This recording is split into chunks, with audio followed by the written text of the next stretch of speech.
성부와 성자와 성령의 이름으로 아멘. 하늘을 우러러 사랑하올 하느님 아버지 뜻 안에서 스승이신 예수님과 도움이신 성령님과 사랑하올 성모님과 성녀의 아버지와 성미카엘 대천사와 하늘의 모든 거룩한 천사들과 성인들의 정보를 청하며 기도드립니다.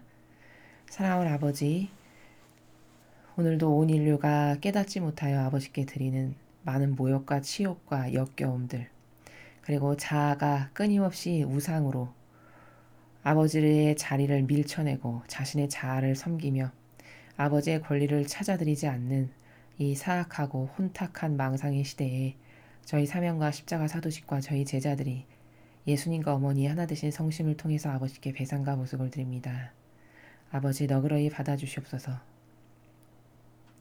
가련한 모든 인류에게, 그리고 특별히 제가 사랑하는 저의 조국, 이 대한민국에 살아가는 아버지의 그 사랑하시는 백성들에게 사고방식과 정신과 마음 안에 살아가는 그 모든 마귀를 주님의 거룩하신 진리의 빛으로 물리치시고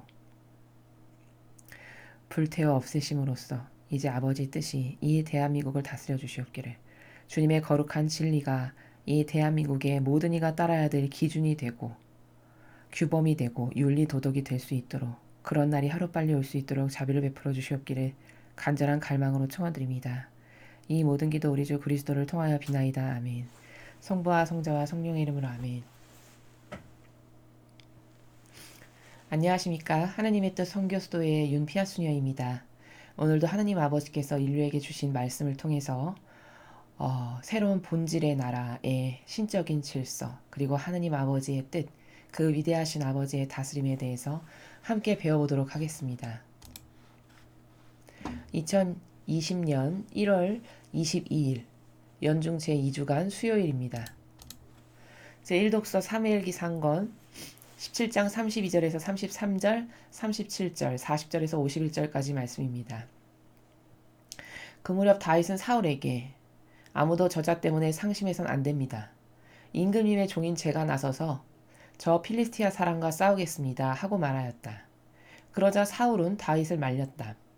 너는 저 필리스티아 사람에게 마주 나가 싸우지 못한단다. 저자는 어렸을 때부터 전사했지만 넌 아직도 소년이 아니냐. 다윗이 말을 계속하였다. 사자의 발톱과 곰의 발톱에서 저를 빼내주신 주님께서 저 필리스티아 사람의 손에서도 저를 빼내주실 것입니다. 그제야 사울은 다윗에게 허락하였다. 그러면 가거라. 주님께서 너와 함께 계시길 빈다. 그러고 나서 다윗은 자기의 막대기를 손에 들고 개울가에서 매끄러운 돌멩이 5개를 골라서 메고 있던 양치기 가방 주머니에 넣은 다음 손에 무림매 끈을 들고 그 필리스티아 사람에게 다가갔다. 필리스티아 사람도 방패병을 앞세우고 나서서 다윗에게 점점 가까이 다가왔다. 그런데 필리스티아 사람은 다윗을 보더니 그가 볼이 불그레하고 용모가 아름다운 소년에 지나지 않았으므로 그를 업신여겼다.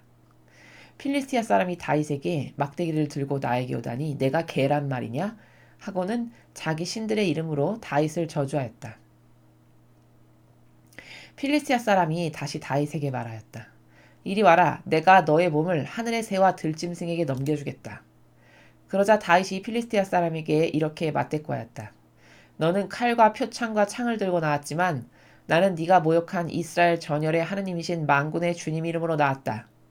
오늘 주님께서 너를 내 손에 넘겨주실 것이다. 나야말로 너를 쳐서 머리를 떨어뜨리고 오늘 필리스티아인들의 진영의 시체를 하늘의 새와 들짐승에게 넘겨주겠다. 그리하여 하나님께서 이스라엘에 계시다는 사실을 온 세상에 알게 하겠다. 또한 주님께서는 칼이나 창 따위로 구원하시지 않는다는 사실도 여기 모인 온 무리가 이제 알게 하겠다. 전쟁은 주님께 달린 것이다. 그분께서 너희를 우리 손에 넘겨주실 것이다. 필리스티아 사람이 다윗을 향하여 점점 가까이 다가오자 다윗도 그 필리스티아 사람을 향하여 전열적으로 날쌔게 달려갔다. 그러면서 다윗은 주머니에 손을 넣어 돌 하나를 꺼낸 다음 무림매질을 하여 필리스티아 사람의 이마를 맞췄다. 돌이 이마에 박히자 그는 땅바닥에 얼굴을 박고 쓰러졌다. 이렇게 다윗은 무림매 끈과 돌멩이 하나로 그 필리스티아 사람을 누르고 그를 죽였다. 다윗은 손에 칼도 들지 않고 그를 죽인 것이다. 다윗은 달려가 그 필리스티아 사람을 밟고 선 채 그의 칼집에서 칼을 뽑아 그를 죽이고 목을 베었다. 필리스티아인들은 저희 용사가 죽은 것을 보고 달아났다. 주님의 말씀입니다. 하느님 감사합니다. 예, 오늘의 일독서는 우리가 잘 알고 있는 그 다윗이 돌멩이 5개로 골리앗을 죽인 바로 그 유명한 성경에서도 여러분이 정말 여러 번 들어보셨을 법한 그런 유명한 내용입니다. 우리가 오늘 여기서 꼭 배워야 할 것이 무엇이냐? 바로 이겁니다. 하느님께서 사랑하시는 영혼의 속성에 대해서 오늘 우리가 꼭 배워야 합니다. 우리가 다 알다시피 다윗은 16살 어린 나이에 이미 사무엘이 하느님께서 이 아이를 장차 왕이 되게 하실 거라는 것을 알고 그 심부름을 하러 가서 소년일 때 이미 기름을 부었습니다. 그리고 성경엔 어떻게 나와 있냐면 그날부터 주님의 영이 그 아이를 들이덮쳐서 그날부터 주님의 영이 내내 함께했다. 이렇게 증언하고 있습니다. 그러니까 기름 부음 받은 그 순간부터 성령께서 다윗과 함께 하시게 된 거죠. 그래서 마침내 오늘과 같은 이러한 일도 일어날 수 있게끔 이제 하느님께서 다윗의 모든 생각과 마음과 발걸음 앞에 성령 하느님께서 앞서 가시는 거죠. 그래서 이것은 겉으로 이론적으로 봤을 때는 사람이 한 것이지만 사실은 다윗이 한 것이 아니라 다윗 안에 살아계신 성령 하느님의 영께서 다윗을 인도하셔서 다윗은 그저 도구로서 성령 하느님의 이끌림에 충직하게 반영을 했기 때문에 그 의도하신 대로 성령 하느님께서 뜻하시는 대로 모든 것을 행할 수 있는 그런 소년이 된 것입니다. 지금 본질의 것을 여러분이 이해하실 수 있는 이론적인 표현의 형상으로 지금 설명을 드린 겁니다. 그래서 이런 반향 가운데 감히 상상할 수도 없는 자기보다 몇 배나 키가 더 크고 우람한 이런 장수여서 그때 이스라엘에게는 공포의 대상이었던 골리앗을 이 소년 다윗이 총 하나 칼 한 자루 없이 돌팔매질했던 자기가 양칠 때 쓰던 그 돌맹이 5개를 가지고 나가서 이 정수리에 정통으로 박히게 해서 죽여버리는 이런 일을 할 수가 있게 된 겁니다. 자, 그런데 여기서 우리가 이 다윗을 통해서 꼭 알아야 되는 것은 무엇이냐면 리더요 지도자가 될 사람이 갖춰야 될 속성이 무엇인가에 대해서 우리가 다윗을 통해서 많이 발견하게 됩니다. 오늘 있는 사무엘상권 17장 말고도 이 앞서서 말씀드렸던 많은 부분에서도 굉장히 다윗은 하느님으로부터 축복받았던 좋은 속성들이 엄청 많았던 사람입니다. 그 중에서 오늘 우리가 볼 것은 다윗이 굉장히 용맹했다는 사실이에요. 여러 가지 다윗이 갖고 있던 특징 중에 오늘 이 일독서에서 괄목할 만한 것은 굉장히 용맹했다. 반면에 사울을 보십시오. 이 둘의 대화의 내용을 통해서도 두 사람의 근성이 확연히 다르다는 것을 우리는 얼마든지 발견할 수 있습니다. 자, 사울이 뭐라고 얘기하죠? 너는 저 필리스티아 사람에게 마주나가 싸우지 못한단다. 말리죠, 다윗을. 다윗은 시키지도 않았는데 어느 정도로 용맹했냐면 전열을 가다듬고 전쟁터에 나왔는데 아무도 선뜻 나가지를 못하는 거예요. 골리앗이 지키고 있으니까. 그러니까 다윗이 보니까 이건 안 될 일이야. 그러니까 사울에게 시키지도 않았는데 너가 좀 해볼래? 이런 말 하는 사람 아무도 없는데 소년인 다윗이 딱딱딱딱 나가더니 아무도 젖갓 놈 하나 때문에 우리가 하느님의 백성인데 상심해서는 안 됩니다. 이게 있을 수가 있는 일입니까? 임금님의 종인 제가 나가서 저 필리스티아 사람과 싸우겠습니다. 이게 소년 열 몇 살 된 사람의 입에서 나오는 말입니다. 이게 인간적인 나라에서는 불가능한 나라죠. 그래서 어떻게 이게 가능한가를 제가 설명드렸죠, 방금. 다윗은 이미 기름 부음 받은 그 순간부터 주님의 성령께서 이 영혼을 덮쳐서 그때부터 늘 함께 하셨다라고 증언합니다.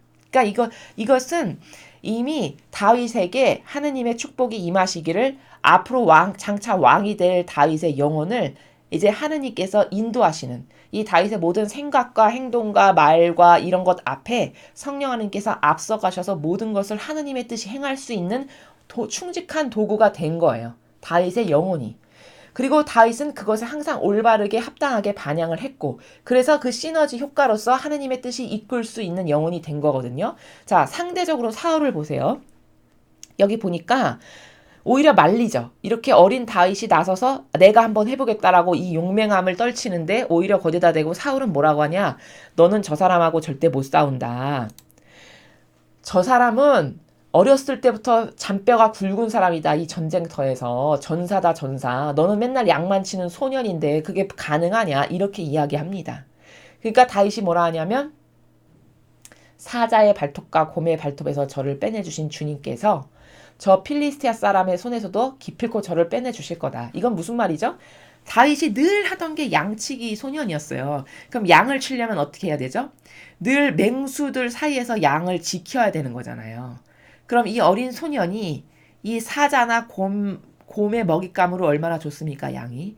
그런 먹잇감에서 늘 이 양들을 보호하다 보니 거기서 용맹함도 자라게 되고 또 거기서 하느님께서 지켜주시고 항상 자기를 도와주시고 빼내주신다는 체험도 있는 거예요. 몸소. 자기가 성령 하느님의 이 보호하심을 느낄 수 있을 만큼. 그래서 굉장히 믿음이 확고한 거죠. 하느님에 대한. 그랬더니 사울이 그럼 가거라. 주님께서 너와 함께 계시기를 빈다. 이렇게 이야기합니다. 자, 이 짤막한 몇 안 되는 대화에서도 사울의 특성과 다윗의 특징이 굉장히 확연하게 드러나죠. 사울이라는 사람은 너무나도 인간적인 이론, 인간적인 자신의 뜻, 인간적인 의지에만 지배당해서 살았던 사람임을 우린 여기서 확연하게 볼 수 있습니다. 근데 다윗은 사람에게 의탁하는 사고방식을 하질 않아요. 인간적인 관점에서 봤을 때 어림도 없는 일이죠. 자기 같은 소년이 장수를 막닥뜨려서 경험 한 번 없는 사람이 그저 무슨 양이나 치던 일개 소년이 무슨 저렇게 자기의 수십 배 키가 큰 몇백 키가 큰 저런 장수에게 나가가지고 싸운다는 게 일반 상식적인 수준에서는 감히 생각도 못 해볼 일이고 용감하게 나서지도 않죠. 근데 다윗은 그렇지 않았어요. 주님을 의탁하고 신뢰하고 믿기를 어느 정도냐? 여기 모든 말에서 드러나죠.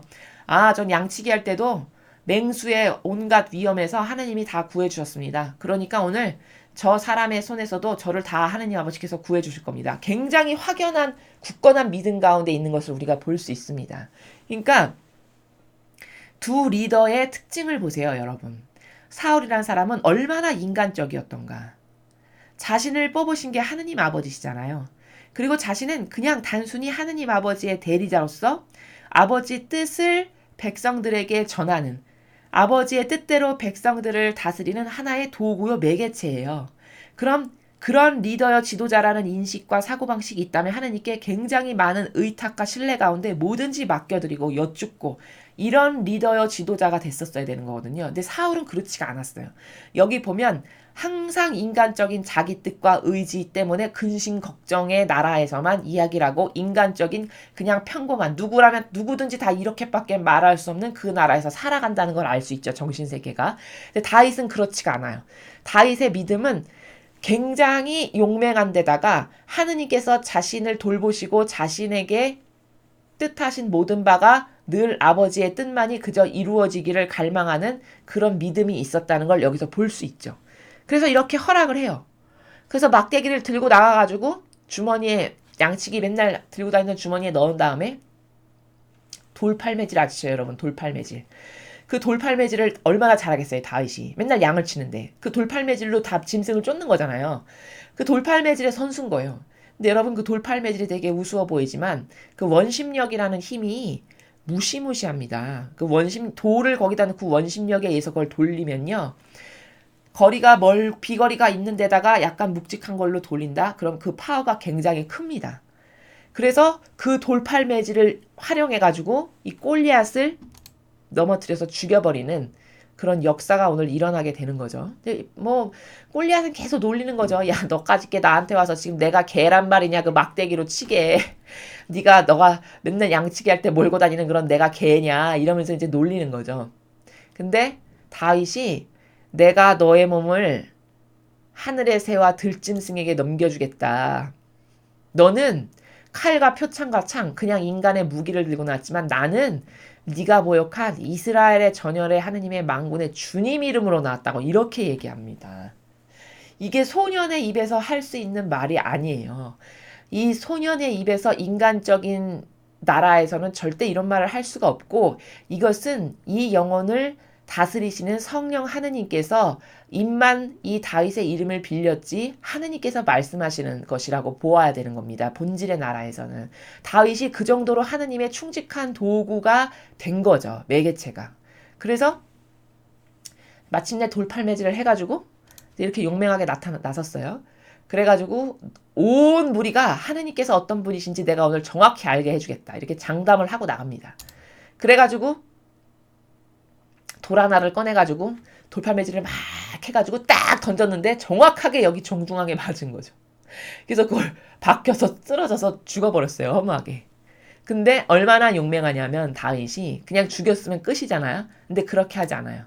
끝까지 달려들어가지고 그 거대한 장수, 자기보다 키도 몇 배 큰 장수한테 가가지고 밟고 서가지고 그의 장수의 칼집에서 칼을 꺼내가지고 목을 잘라 베가지고 머리통을 들고 이제 이렇게 내가 죽였다라고 이렇게 모든 그 전사들 앞에 들어가지고 보인 거죠. 이런 일이 오늘 그 다윗을 통해서 하느님의 역사가 오늘 일어나는데요. 이게 별거 아닌 것 같고 그냥 마치 하나의 이소무화처럼 들리신다면 여러분은 너무 그동안 성경을 피상적이고 막연하게 읽어보셨던 사고방식이 농후하시기 때문에 그런 겁니다. 자, 이 사실적인 나라를, 이게 얼마든지 일어날 수 있는 나라거든요. 사실적으로. 자, 그럼 두 지도자의 케이스에서 얼마나 속성이 달랐던가를 제가 지금 설명을 드렸어요. 다윗은 이토록 용맹했고 이토록 용감했는데 이것은 사람이 이렇게 할 수 있는 것이 아니라 이 다윗의 영혼을 하느님이 직접 성령 하느님께서 다스리고 지배하셨기 때문에 이런 막강한 힘이 이 소년에게서 나오는 것이다. 그럼 어떻게 다윗은 이게 가능하고 사울은 왜 이 모양이었나? 사울은 여러분 상대적으로 봤을 때 얼마나 비겁했냐면 여기 말고 이제 이 후미에 한참 뒤에 가면 이제 많은 전쟁이 있었거든요. 이스라엘에. 그때 사울이 전쟁터에 나가서 이렇게 싸우는 모습이 있는데 그때 무서워서 뒤주 옆에 숨는 장면이 나와요. 그러니까 그 정도로 비겁했고 그 정도로 하느님께 의탁하고 믿고 맡기는 믿음의 나라가 없었던 거죠. 사울에게는. 근데 다윗은 정반대였어요. 다윗은 굉장히 용맹한 데다가 하느님께 완전히 의탁하고 나를 진짜 사실적으로 도와주신다는 믿음이 확고했습니다. 그리고 사고 방식 자체가 얼마나 달랐냐면 아까 다윗이 이런 말 하죠. 여기 47절에 전쟁은 주님께 달린 것이다. 이렇게 이야기하잖아요. 그러니까 일어나는 모든 일의 주인이 다 아버지시다라는 것을 아주 확고부동하게 믿는 거죠. 그러니까 사람 눈에는 사람이 나가서 총칼로 싸우는 걸로 보이지만 이기고 지는 건 다 누구에게 달렸다? 그건 순전히 하느님 아버지께 달렸다라는 것을 확실하게 믿었던 거예요. 그 정도로 믿음이 강했던 거죠. 그래서 이런 리더요 지도자를 하느님께서 진짜 사랑하시고 예뻐하신다. 그러니까 우리가 어떤 리더나 지도자를 뽑을 때 오늘 또 하나의 속성이 첨가됐죠, 여러분. 용감하지 않다, 용맹하지 않다. 이건 리더가 되면 안 됩니다. 용맹하고 용감하다는 것은 일단 어떤 거냐면 자기를 희생할 줄 안다는 게 백그라운드로 깔려 있는 거예요. 자기를 희생할 마음이 없는데 어떻게 용맹할 수 있습니까? 용감할 수가 없죠. 자기를 희생하고 얼마든지 내 목숨을 기꺼이 내놓고서라도 나는 이것을 하고야 말겠다. 이게 용맹성이잖아요. 그러니까 이게 리더로서의 자질이 누군가의 사람의 속성을 이렇게 보았는데 저 사람은 용감함이 없어. 어떤 용맹함이 없어. 이건 다 리더의 자격 조건에서 탈락이에요. 그렇게 용맹하지 않았던 사울을 보세요. 하느님이 손수 내치시잖아요. 뽑으셨는데도 불구하고. 여러분 이게 굉장히 중요하고 무서운 사실인 게 뭐냐면 하느님께서는 어떤 분이시냐면 당신의 손으로 축복하시고 무언가를 주시고서는 웬만해서는 그거를 빼앗아서 되돌리시지 않으세요. 물론 많은 죄로 도저히 감당할 수 없을 정도가 되면 화가 나셔서 죽여버리기도 하시죠. 그래서 노아의 방주 때도 다 죽여버리시고 의인이었던 노아의 가족 소수만 남기고 거기서 다시 새롭게 창조를 하시죠. 물론 그렇기도 하십니다. 근데 이렇게 일개 개인을 봤을 때, 일개 개인을 두고 봤을 때, 한번 부어주신 것을 사람처럼 째째하고 치졸하고 쪼잔한 나라에서 괘씸해서 사사로운 감정으로 뭘 뺏는다? 이런 분이 아니시라는 거예요. 뭘 줬다 뺏는 이런 분이 아니십니다. 하느님은. 근데 참으로 예외적으로 사울에게서는 본인이 선택하셔서 왕으로 만드셨는데 그걸 되돌려 버리셨어요. 파기하셨잖아요. 당신의 손으로. 그럼 그게 왜 그런가를 우리가 알아야 되겠죠. 도대체 어떤 죄악을 얼마나 하느님 마음에 반감 들고 역겹게 했길래 하느님은 그것을 왕에서 내치셨는가. 지난 시간에 말씀드렸듯이 이렇게 인간이 자의적인 해석을 하는 나라. 하느님의 뜻은 이건데 A인데 A를 곧대로 절대성과 유일성의 나라에서 순종하지 않고 인간이라고 하는 내가 가지고 있는 내 뜻과 내 성과 내 의지가 사람마다 있잖아요. 그걸로 사람은 재해석을 하는 경향이 굉장히 농후해요. 그리고 그것이 하나도 죄라고 생각지 않습니다. 이상하지가 않아요. 왜냐하면 그게 너무 경향의 골이 깊어서 한평생 그런 나라에서 살았기 때문에 이상하지가 않은 거예요. 근데 여러분 그렇게 자꾸 재해석을 해서 처음에는 이렇게 서 있었는데 재해석을 해서 이렇게 되고 또 재해석을 하면 이렇게 되고 또 재해석을 하면 이렇게 되고 나중에 재해석을 수십 대가 지나가면 수천 년 수백 년이 되면 어떻게 될까요? 원래 이거였는데 이제 이렇게 되는 거죠. 재해석이 이렇게 무서운 겁니다. 그래서 하느님은 이런 것을 원하셨는데 이런 절대적 가치와 기준을 세우셨는데 원래 의지가 수십 년 수백 년이 지나고 나면 인간 몇 대 지나고 나면 이게 어떻게 되죠? 하느님의 뜻이 이렇게 돼버리는 거죠. 이렇게 재해석의 나라가 무서운 거예요. 그러면 그 다음 해부터는 이게 정상인 줄 알아요. 그리고 후대는 이거를 그냥 따라갑니다. 이것을 너무 능수능란하게 잘하는 게 로마 가톨릭의 제도와 전통이에요.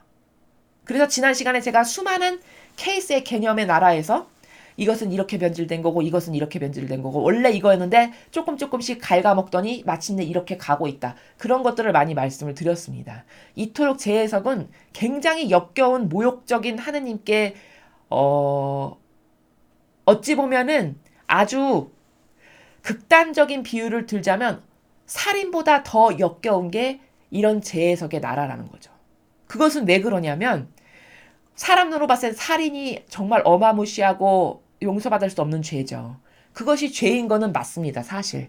근데 굳이 비유를 하자면 재해석이 얼마나 사악한지를 비유를 들자면 살인보다도 더 하느님 입장에서 보셨을 때는 역겹기 그지없는 정말 더럽고 역겹고 사악하게 그지없는 죄라는 거예요. 그것은 왜 그러냐면 이것은 죄인지도 모르는 상태에서 매일 조금씩 변화시켜서 수십 년이 지나면 원래 이랬던 것을 이것이 정상인 것처럼 모두가 받아들이고 믿게끔 수만 명의 사람들을 속이는 죄라는 거죠. 근데 살인은 속일 수가 없잖아요.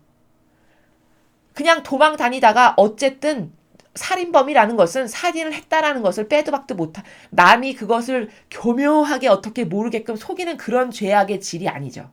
근데 이 재해석이라는 것은 남이 모르게끔 매일같이 쬐끔씩 변형을 줘가지고 마침내는 올곧게 세우시고자 하신 하느님의 뜻을 이제 이렇게 180도로 누여서 모든 이가 이것이 정상인 것처럼 받아들이게 하는 이렇게 역겨운 죄이기 때문에 재해석의 나라가 그토록 무섭고 안 좋은 거거든요. 근데 사울은 그런 속성을 가지고 있었다는 거예요.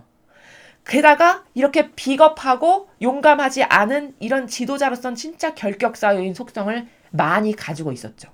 그래서 하느님께서 웬만해서는 주신 것을 되돌리시지 않는 그분께서 왜 사울에게는 왕의 자리마저도 뺏으셨냐? 그게 일반인이라면 어쩌면 그렇게 안 하셨을지도 몰라요. 근데 이게 왕이잖아요. 왕이라는 것은 얼마나 많은 영향력을 끼치는 것인가? 여러분, 한 나라의 왕이 누가 되느냐에 따라 그 밑에 딸린 백성이 한평생 거지로 살 수도 있고 번영한 가운데 살 수도 있고요. 정신이 사악한 마귀로 살 수도 있고 고결한 예수님과 성모님의 정신으로 끌어올릴 수도 있는 건 다 누구한테 달렸냐? 그건 그 그룹의 리더와 지도자에게 달린 겁니다. 왜냐하면 밑에 사람들은 그 리더와 지도자가 무엇을 정하고 결정하는 대로 거의 따라갈 수밖에 없는 거거든요. 그 위치의 한계가. 그러나 지도자는 막강하고 파워풀한 영향력을 끼치고 매일 영향력을 끼치는 자리에 앉아 있어요. 근데 그런 사람이 이렇게 악한 영향력으로 수하에 맡겨진 수많은 사람들에게 맨날 악영향을 조금씩 끼쳐서 먹인다. 이러면 이게 얼마나 큰 마귀의 도구가 되게끔 모두를 변절시키는 것인지를 사람들이 깨닫지를 못하는 거죠. 그래서 결정적 비유를 할 때, 오늘 이 부분도, 사울은 이렇게 용맹하지가 못했구나. 용맹하지 못하다는 건 자기 희생의 정신이 없는 거예요. 그러나 여러분이 누군가를 리더로 뽑으셔야 될 때 그 사람이 자기 희생의 정신이 없다. 공적인 부분에서 자기 희생의 정신이 없다. 즉 백성을 위한 자기 희생의 정신이 없는 사람이 대통령이 되면 그 나라는 망한 겁니다. 지금 우리나라의 꼬라지가 왜 이렇게 됐느냐? 자기 희생은커녕 자기 사욕과 욕망을 교묘한 방법으로 모든 국민을 착한 코스프레로 속여가지고 자기 사욕과 욕망을 채워먹는 사람을 대통령으로 뽑아놨기 때문에 우리나라가 현재 이렇게 된 거예요. 아니, 어떻게 이렇게 단정할 수 있냐고요? 3년간 맺어놓은 열매를 보십시오.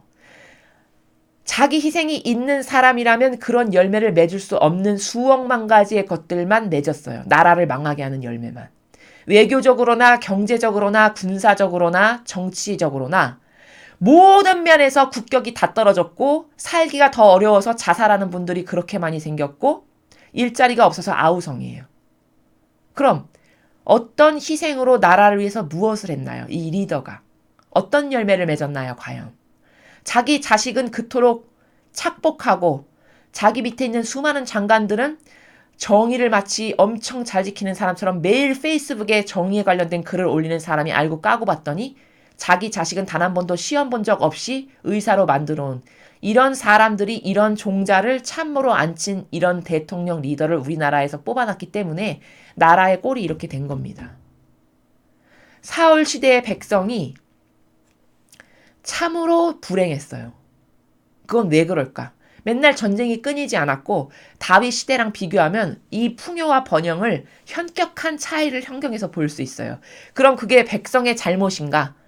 백성의 잘못이라기 하기에는 백성은 할 수 있는 영향력의 반경이 굉장히 적어요. 영향력을 끼치거나 백성이 무엇을 나서서 할 수 있는 바운더리가 좁죠. 그러나 대통령이나 리더나 왕이다. 그럼 이 모든 것을 자유자재로 멋대로 할 수 있는 권한과 영향력이 주어지는 막강한 자리예요. 근데 그런 자리에 앉는 사람을 이렇게 자기 희생도 없고 비겁하고 사욕이나 채우는 사람을 앉혀놓으면 나라가 어떻게 되겠습니까? 나라가 얼마 안 가서 거지 되는 건 지극히 당연한 거죠. 그래서 오늘 우리가 이 일독서를 통해서 꼭 배워야 할 것은 누군가가 리더를 뽑아야 되는데 거기에 자기 개인적인 희생, 자기를 돌보지 않는 희생의 의인적 정신이 없다. 이건 무조건 리더로 뽑으면 안 됩니다. 우리나라의 과거 수많은 대통령들이 의인으로서의 자기 희생으로서 나라를 한번 살려보자라고 했던 대통령이 거의 없었어요. 우리나라가 지금 이렇게 불과 70여 년 만에 번영과 풍요에 세계 몇 개 손가락 안에 드는 강대국이 될 수 있는 건 순전히 누구 탓이냐? 이승만 대통령과 박정희 대통령 두 분 덕분이에요. 이 두 분은 자기를 희생으로 맺은 열매가 분명히 있음을 이 후대에 우리가 발견할 수 있습니다. 분별은 어떻게 하는 거라고 제가 말씀드렸죠? 맺은 열매를 통해서 하는 겁니다, 여러분. 아무리 말을 번드르르하게 한다 한들 겉에 처세와 형세를 아무리 착한 코스프레를 수백 개, 수억만 개를 한다 한들 그 영혼이 맺은 열매가 뭔지를 보여야 되는 게 성경에서 가르쳐주시는 예수님의 진리의 방법이세요. 예수님은 뭐라 하셨죠?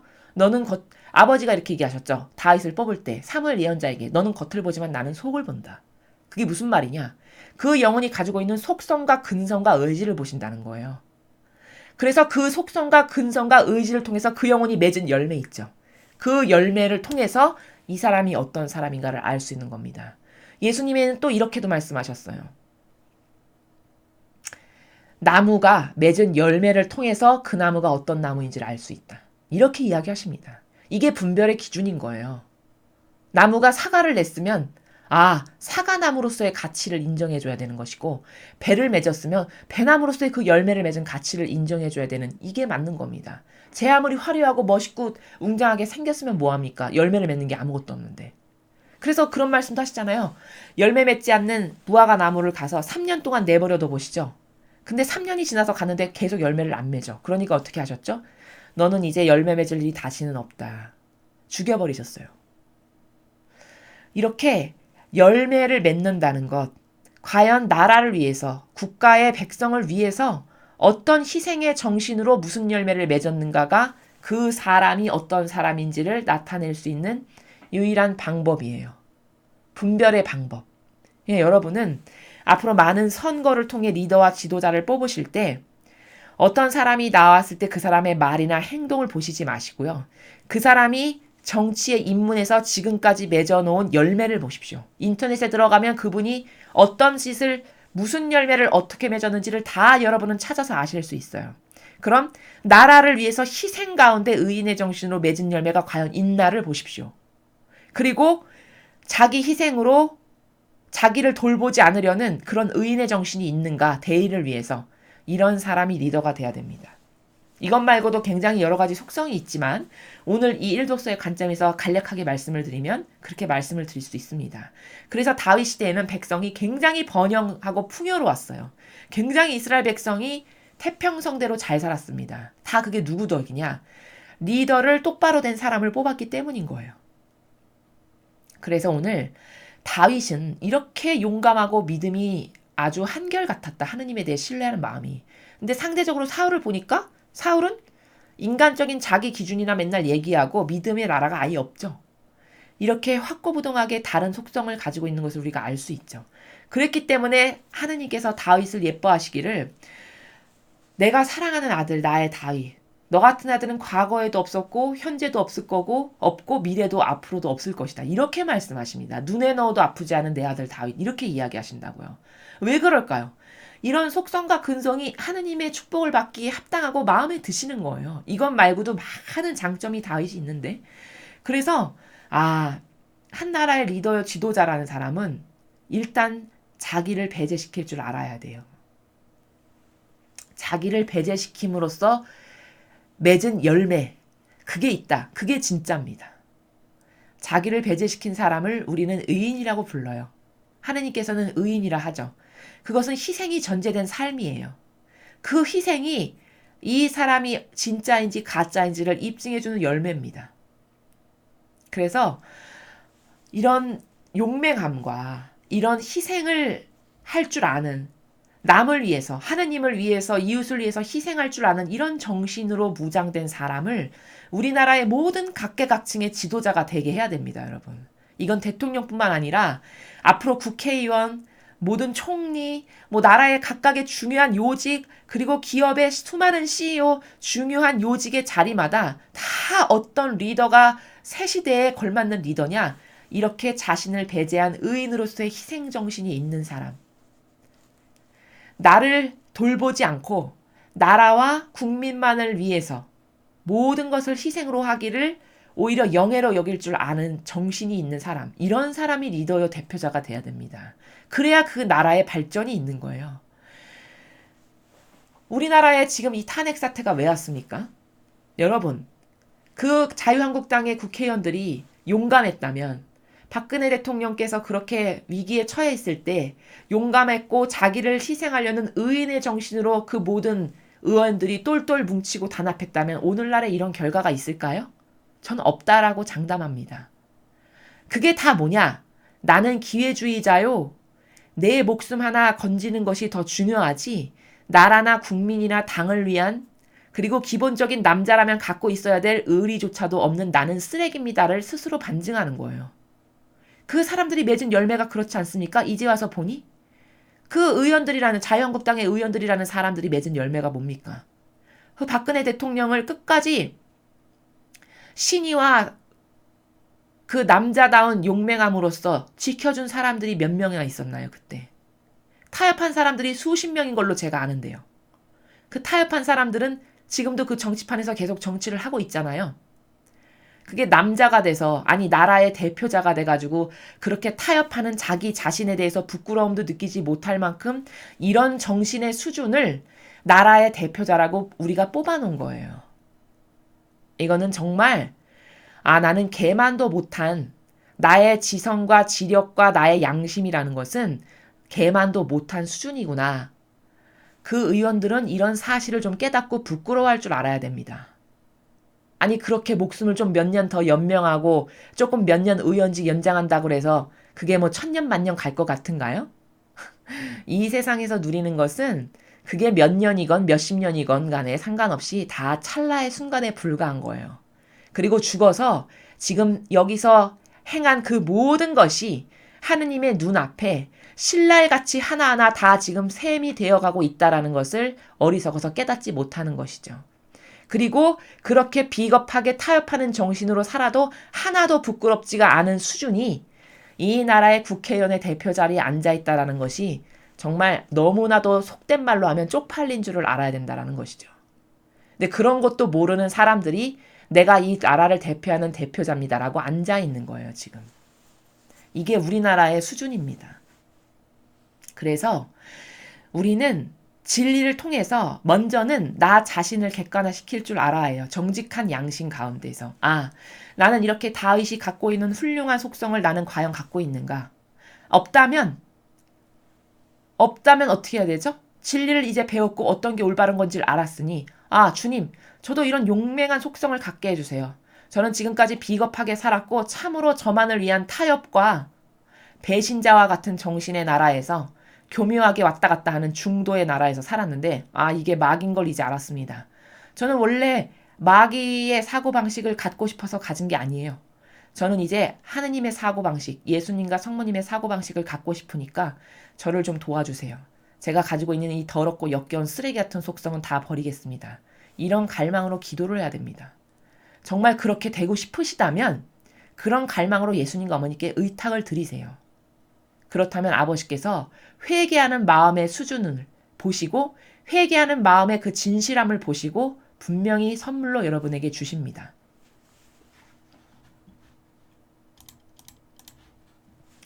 자, 다음으로 복음을 보겠습니다. 오늘 복음은 마르코 복음 3장 1절에서 6절인데요. 먼저 함께 보시겠습니다.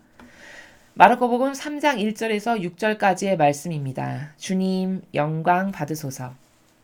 그때 예수님께서 회당에 들어가셨는데 그곳에 한쪽 손이 오그라든 사람이 있었다. 사람들은 예수님을 고발하려고 그분께서 안식일에 그 사람을 고쳐주시는지 지켜보고 있었다. 예수님께서 손이 오그라든 사람에게 일어나 가운데로 나와라 하시고 그들에게 말씀하셨다. 안식일에 좋은 일을 하는 것이 합당하냐, 남을 해치는 일을 하는 것이 합당하냐, 목숨을 구하는 것이 합당하냐, 죽이는 것이 합당하냐. 그러나 그들은 입을 열지 않았다. 그분께서는 노기를 띠시고 그들을 둘러보셨다. 그리고 그들의 마음이 완고한 것을 몹시 슬퍼하시면서 그 사람에게 손을 뻗어라 하고 말씀하셨다. 그가 손을 뻗자 그 손이 다시 성하여졌다. 바리사이들은 나가서 곧바로 헤로데 당원들과 더불어 예수님을 어떻게 없앨까 모의를 하였다. 주님의 말씀입니다. 그리스도님 찬미합니다. 예, 오늘 복음은 마르코 복음 3장 1절에서 6절까지의 말씀입니다. 제가 그제에 걸쳐서 그 안식일과 관련돼서 바리사여 율법학자가 이 안식일을 얼마나 교묘하게 활용하던 마귀 세력이었는가에 대해서 이미 말씀을 드렸습니다. 오늘도 그것의 연장선상의 관점에서 이 복음을 보시면 됩니다.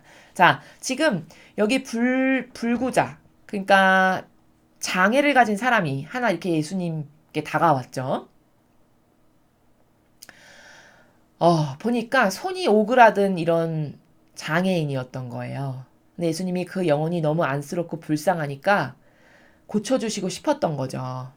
그래서 일어나 가운데로 나와라 이렇게 말씀하십니다. 그리고는 그 회당에 이제 뭐 바리사나 율법학자나 이런 사람들이 다 있었을 거 아니에요. 그들에게 물어보시는 거죠. 안식일에 좋은 일을 하는 게 합당하냐, 남을 해치는 일을 하는 것이 합당하냐, 목숨을 구하는 것이 합당하냐, 죽이는 것이 합당하냐. 근데 아무도 입을 열지 않았어요. 그러니까 예수님께서 그 마음을 알고 그 완고한 그 사악한 마귀 세력의 마음을 이미 다 아시고는 노기를 띠시고 그 하느님의 의분을 띠시는 가운데에서 말씀하시기를 손을 뻗어라 하고 말씀하셔서 그 불편한 사람의 손이 뻗어져서 다시 성하여져서 고쳐주신 바로 이런 내용이죠. 자, 여러분, 이 마귀 세력의 공통점이, 이 사탄의 세력의 공통점이 뭐냐면 위선자라는 거예요. 위선자. 자, 위선자라는 단어가 무슨 말인지 모르는 사람들은 아무도 없죠. 위선자라는 것은 이론적으로 이야기하면 이런 거죠. 겉과 속이 다른 사람들을 우리는 위선자라 합니다. 자, 이 바리사의 율법학자가 얼마나 겉과 속이 다르냐면, 그러니까 이들이 만든 제도와 전통이 고무줄 잣대인 거예요. 고무줄 잣대. 무슨 말이냐면 이 복음 말고 다른 데서 예수님이 그렇게 얘기하겠죠. 야, 너희는 안식일에 네 가축이 물에 빠졌어. 그럼 너는 구하지? 네 가축을. 근데 너는 그렇게 가축 한 마리도 아까워서 안식일에 물에 빠지면 구하잖니? 그럼 저 영혼은 저렇게 수십 년을 고통받으면서 살아가는데 왜 고쳐주면 안 되냐라고 말씀하시는 그런 내용이 있습니다. 자, 이거 뭘까요? 자기네가 만들어 놓은 제도와 전통마저도 얼마나 웃긴 사람들이냐면 자기한테는 이렇게 재고 남에게는 이렇게 재는 거죠. 아주 그냥 칼날같이 재고 자기에게는 넉넉하게 재고 고무줄 잣대인 거죠. 고무줄 잣대. 아니 안식일에 그토록 아무 일도 하지 말아야 되는 게 자기네가 만든 제도와 전통이면 자기 가축이 물에 빠졌으면 자기 가축도 구하면 안 되죠. 아 그게 공평한 거잖아요. 공정과 정의에서. 근데 그렇지 않았다는 거죠. 자기 가축은 빠지면 얼른 구했다는 거예요. 근데 이 불쌍한 수십 년을 이 불구장애로서 살아간 이런 사람들을 예수님이 고쳐주신 것은 싫어한 거죠. 이건 뭐야? 그럼 기준의 잣대마저도 고무줄 잣대로 자기 멋대로 한다는 거 아니에요? 이게 마귀지 뭡니까? 그러니까 예수님이 그걸 너무 잘 아시니까 여기 이렇게 반문하시는 거예요. 그런 속셈의 마귀적 나라를 너무 잘 아시니까 아니 안식일에 좋은 일을 하는 게 좋니? 남을 해치는 게 좋니?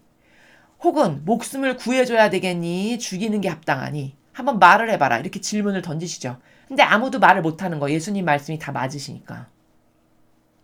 그러니까 노기를 띠시면서 이게 너무 괘씸하신 거죠. 이 사악한 마귀의 세력의 그 속셈이 너무 괘씸하신 거죠. 노기를 띠면서 둘러보시는 거예요.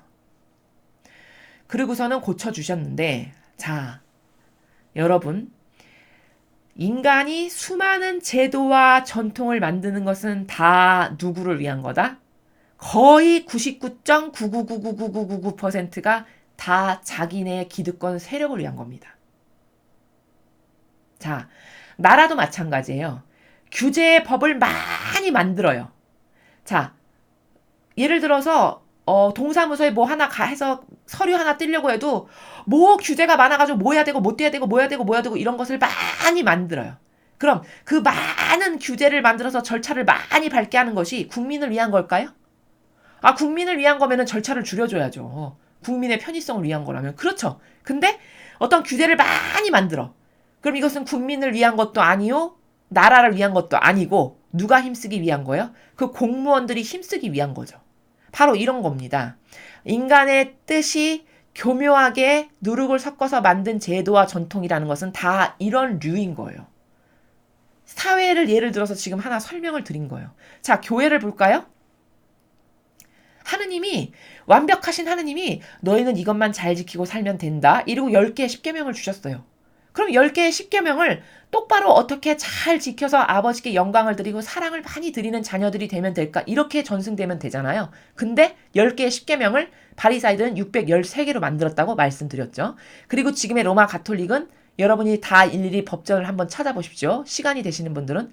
제가 알기로 약 1700여 개가 넘는 법조문으로 구성돼 있어요. 그럼 여러분 1700여 개가 넘는 그 상세한 규정을 만든 게 그들은 어떻게 이야기한다고 했죠? 하나님을 더 잘 섬기고 잘 위해드리려고 하나님께 더 좋고 완벽한 것을 드리려고 이렇게 명분은 달아요. 자, 그럼 그 명분대로 열매 맺은 것을 봐야 되겠죠. 우리는 이게 분별의 기준이고 검토해보는 방법이라고 가르쳐드렸습니다. 자, 그럼 열매 맺은 걸 보면 돼요. 진짜 하느님을 과거 2000년보다 더 열정적인 뜨거운 갈망과 사랑으로 모셔드리는지 한번 보시죠. 자, 제단 위에서 성경을 가르칩니까? 만담을 가르치고 자신의 유학시절 얘기, 정치 얘기, 잘 알지도 못하는데 어디서 주워드는 경제 얘기 이런 얘기합니까? 혹은 교황님 얘기, 사변적인 철학의 나라 이를테면 교부 철학, 무슨 철학, 무슨 철학, 윤리 철학, 무슨 철학 이런 거를 얘기합니까?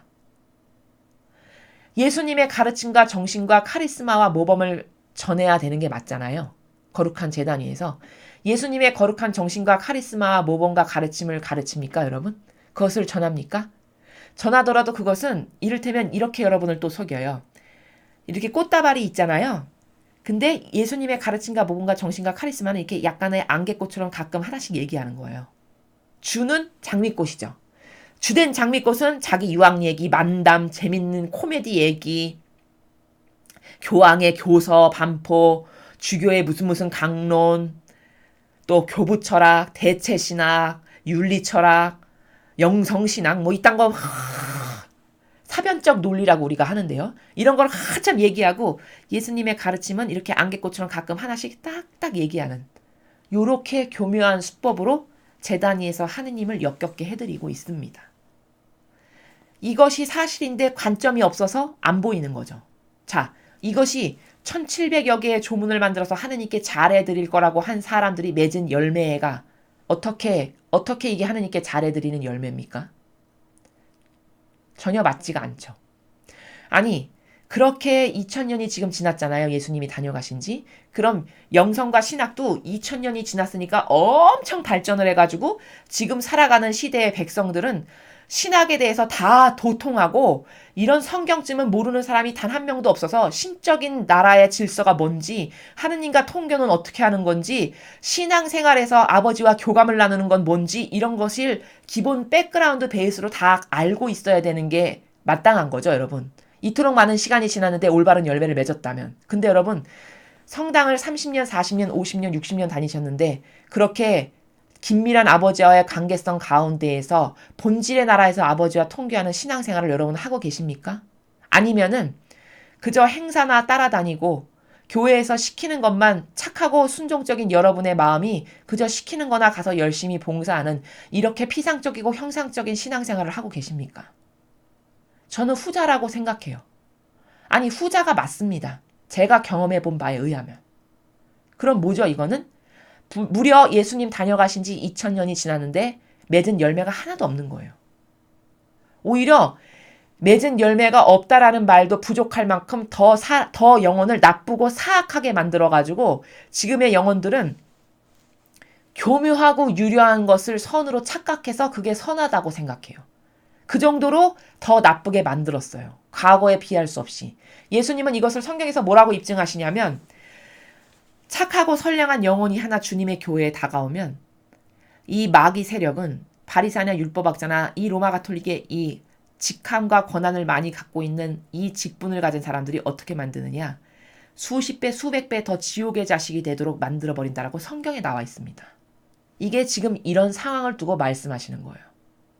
왜 어떻게 지옥의 자식으로 만드냐고요?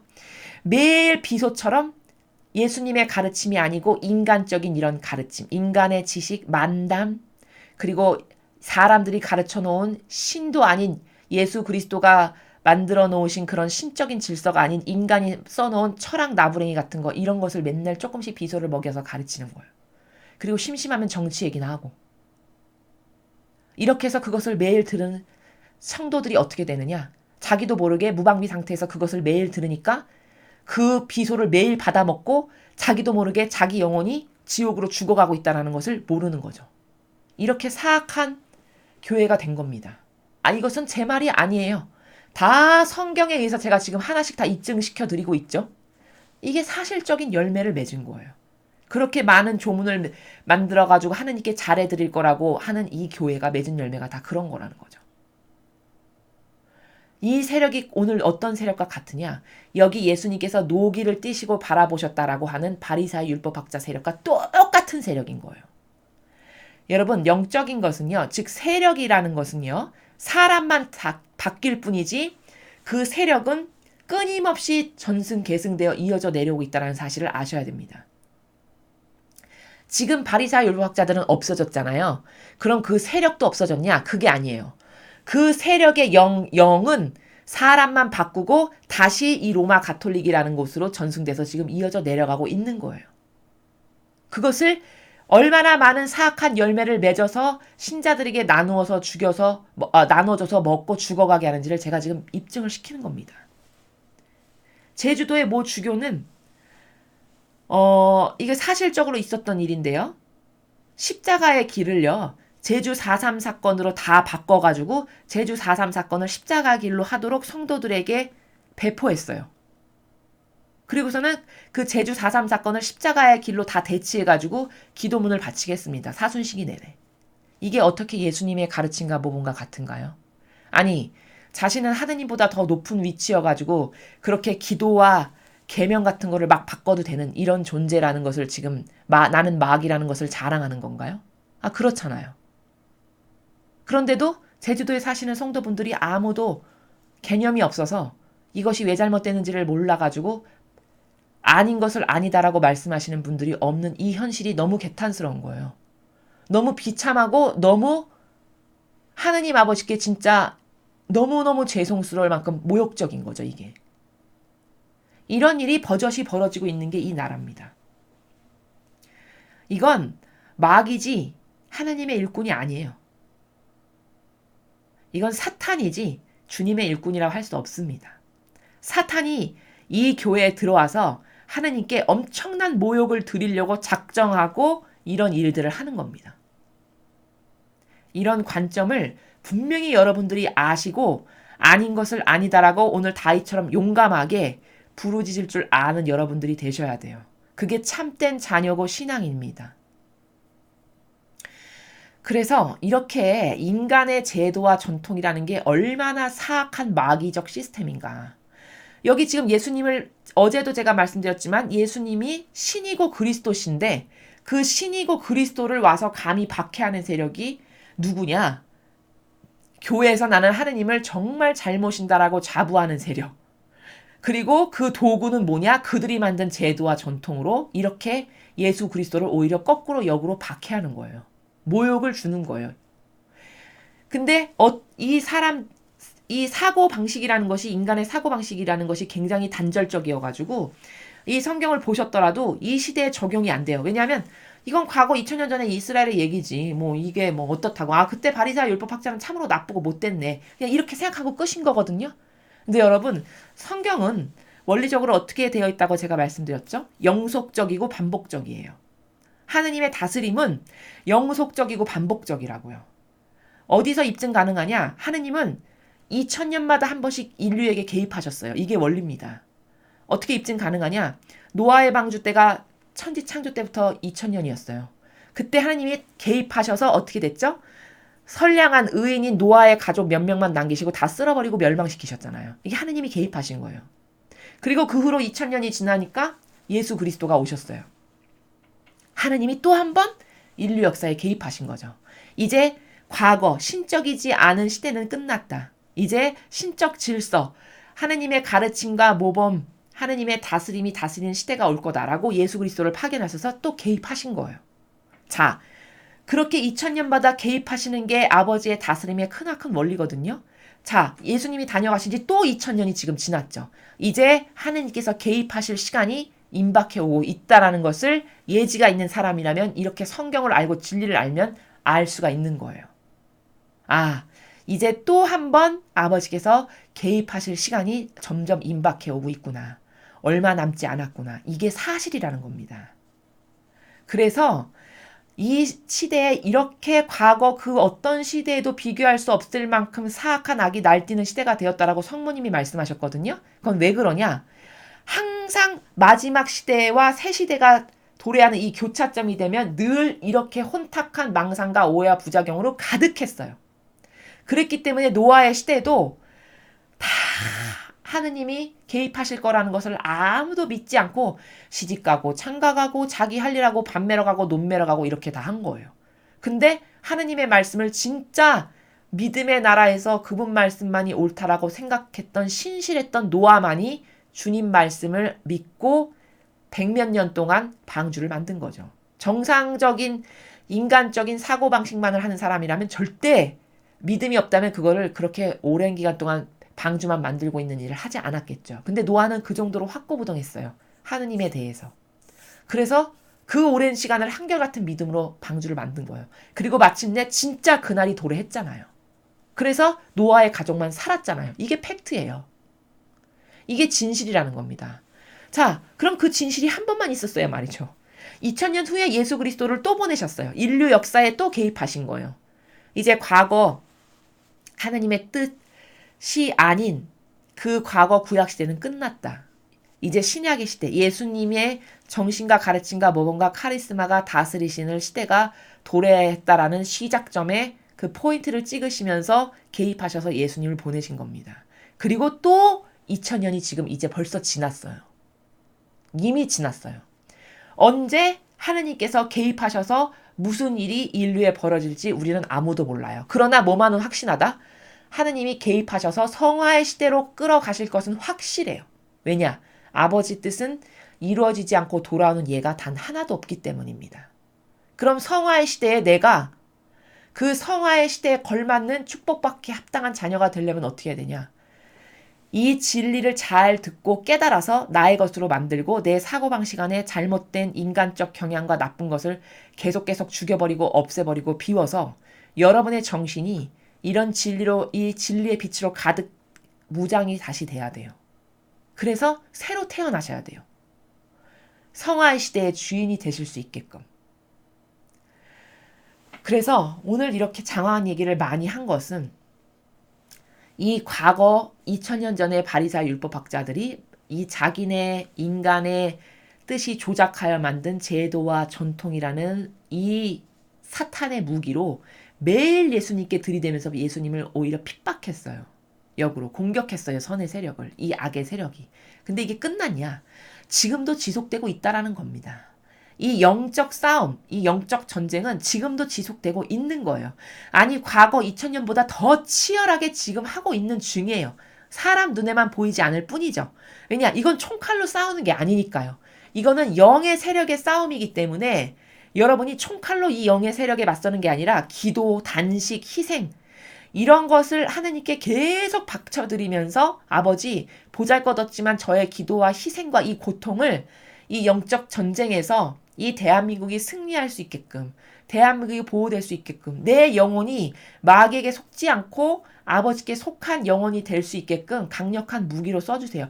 이렇게 많은 희생과 고통과 기도를 봉헌드리면 그리고 성모님의 성심 이 마지막 시대 유일한 피난처는 어디라고 아버지가 말씀하셨냐? 유일한 피난처는 성모님의 예수님과 하나 되신 그 성심 있죠.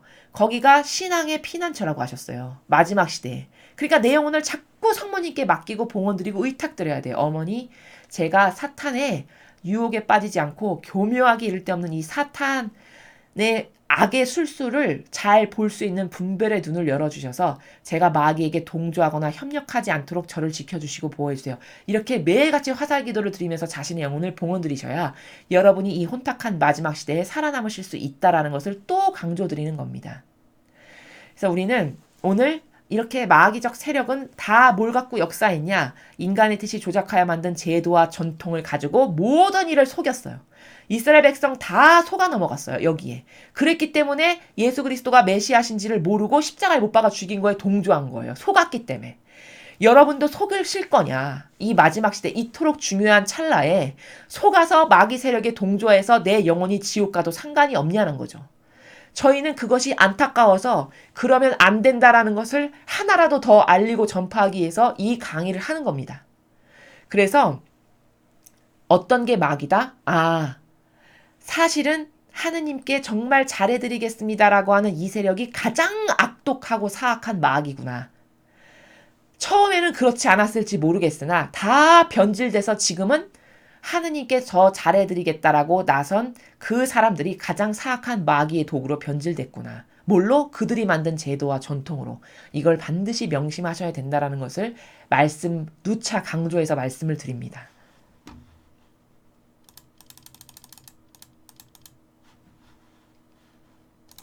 예, 오늘도 일독서와 복음을 통해서 중요한 관점을 배웠죠.